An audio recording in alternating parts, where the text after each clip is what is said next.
If you're planning to travel abroad and you know you'll need cash, but you don't want to pay that currency conversion fee, this might be a solution for you. The Charles Schwab One Brokerage account has a debit card that reimburses ATM fees worldwide, unlimited.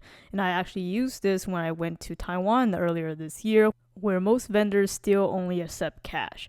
In this video, I'll be walking through my entire experience starting from opening the account, unboxing the card, using the card abroad, and getting that ATM fee reimbursed. But first, a quick clarification. Charles Schwab has a brokerage account, which I'm going to be talking about in this video, but also a checking account, both of which you can get debit cards that will reimburse the ATM fee. However, I opted for the One Brokerage account because I'm able to get a sign-up bonus by signing up using a referral link. I'll put my referral link down in the description so you can take advantage of that sign-up bonus. The main difference between a brokerage account and a checking account is that the brokerage account has the additional option to invest. But you don't have to if you don't want to. You can still treat it like a savings account or a checking account, or even just put it in a less volatile money market account and still see much higher gains than just simply putting it into a checking account. So really, the brokerage accounts give you just a lot more options than a checking account. So if you're a little bit new to brokerage accounts, just know that if you choose to invest your money, and you know you're going to have to do some debit transactions, you just need to make sure that there are some funds liquidated in your uninvested account so you can do so. So now a quick overview of the Charles Schwab One Brokerage account.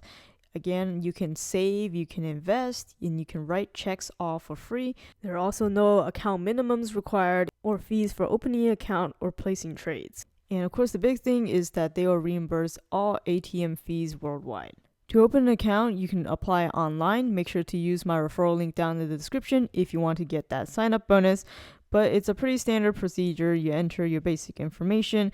There is no hard pull on your credit. It's just a soft check, so you won't be taking a hard inquiry. And during the application process, you can request your checks or debit card then. But then you still have to fill out this form manually and send it back into Schwab for some reason. And the first time a rep from Charles Schwab emailed me this form, it was not even the right form, so I filled out the wrong form, uploaded it to my account, sent it back, but then they told me that they couldn't process it because it was the wrong form. Well, they gave me the wrong form in the first place, so it was kind of a frustrating experience on that front. Taking a look now at the interface, it is a little bit more busy compared to, say, Fidelity, which I've already done a video on. If you're interested, check that out. They're both kind of similar in that because it is a brokerage account, you have quite a few extra tabs that you can use to monitor your investments. So if you're used to more of a checking account interface, it's going to look a little bit more busy. You don't get the full visibility of, say, pending transactions, but overall, once you get used to it, it's not terrible. The main frustrating thing I did find was trying to fund my account. So I highly recommend, if you can somehow manage to do so, is to push funds from your external bank account to your Charles Schwab brokerage account. That way your funds will be made available sooner versus the 10 business days if you were to pull funds with your Charles Schwab account. Unfortunately, I ran into quite a few issues when I did try to push funds from my external account, and I tried it on 2 different accounts. I called their customer service rep a few times, and at that point I just gave up and decided to just wait the full 10 business days to pull the money into the account. But if you do figure it out, do share it down in the comments. But now let's move on to the unboxing. This showed up in my mailbox roughly 2 weeks from when I applied. It's shipped from Omaha, Nebraska. Opening it up, here's firstly papers on the Visa debit card perks itself. So it'll go over all of the benefits like extended warranty, some travel protections. This card has Visa Platinum benefits, so it's the very base level of Visa. So it's not going to have a whole lot of premium benefits. A lot of it might just be secondary to your primary insurance, for example, but it's still nice to have. Moving on to the next set of paper, this is the Charles Schwab and Visa debit card agreement. So you just need to make sure that you basically pay them back, make sure you have sufficient funds, you don't overcharge the account, things of that nature. Now moving on to the start of the show, the paper containing the actual debit card. It basically just tells you how you can activate your card and highlighting some of the key account features. Removing the debit card from the paper to take a closer look, including removing the activation red sticker found on the card. You do have the chip and pin technology, But I'm not seeing any indication that this also supports wireless tap to pay. But I do appreciate the design. It basically has the full globe depicted using various boxes, and in the center it clearly labels it is for the one brokerage account. It's on the Visa network and it's a debit card. Now, testing it out, I wanted to make sure it worked first in US ATMs. It was a very seamless process. In fact, it had functionality beyond a lot of other debit cards when you use it at a foreign ATM. I was even able to check my actual balance straight on the ATM screen, where a lot of other debit cards, including the Fidelity one, would just error out.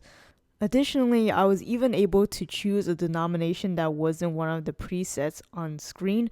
Again, another unusual perk of this card that I was pleasantly surprised. In this case, I manually requested $10 but in two $5 increments, and there was that $3.5 convenience fee from this ATM that's charging me. It let me know on screen, and also after I confirmed, and you can see I did get the cash just as I requested, and on the receipt you can see the fee broken out as well as the total charged. You can see that $350 reimbursed on the same transaction date. You may not see this right away, maybe a few business days later, but it's nice that it does group it together with the ATM transaction. Then doing this in Taiwan, I've done it a few times, so I recorded 2 instances of this. As usual, this process is pretty standard, it's just, in a different language. You need to enter your PIN, and you go to the checking account to make the withdrawal. In this first example, I just picked one of the preset denominations, and it came out in the bill denomination that I decided. In the second instance, I was able to customize exactly how much I wanted to withdraw, and even down to what bills I wanted that withdrawal to have. In the second example, it also showed that it had a conversion rate and also a markup fee, which is the ATM fee, included in the total withdrawal amount. It even allowed me an option if I wanted to defer that conversion rate for later or not, if I can somehow predict the future. But I think for most cases, you probably want to just use that conversion rate as is. And I would highly recommend that you save the receipt, because I did run into an issue where it didn't automatically detect some of my cash withdrawals.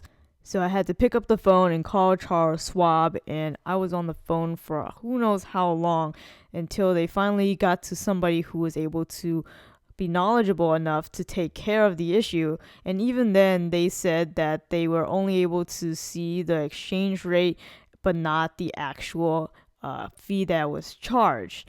So they had to create a whole case for me, and this was literally just to try to get $3 back.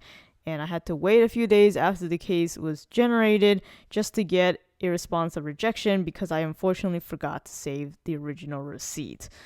All to say, please remember to save your receipts, otherwise this could be a very, very frustrating process. So to wrap things up, there were definitely some highlights in using this debit card. I would say using it at ATMs in the US is very seamless, and I love that I can view my account information on pretty much any ATM and even choose almost exactly the cash amount that I want. But the customer service from Charles Schwab, in that they have to open a whole case just to try to investigate $3 and then rejecting it after a few days, was an extremely frustrating experience. It seemed like about 50% of my ATM withdrawals were not automatically detected by Charles Schwab to get the fee reimbursed. And I think Charles Schwab just needs to do away with all the extra upfront paperwork and the issues that I had trying to fund my account and request a debit card. But there's no really other superior option. Fidelity also has its own issues, and I will be doing a comparison between the two in the future, so definitely get subscribed.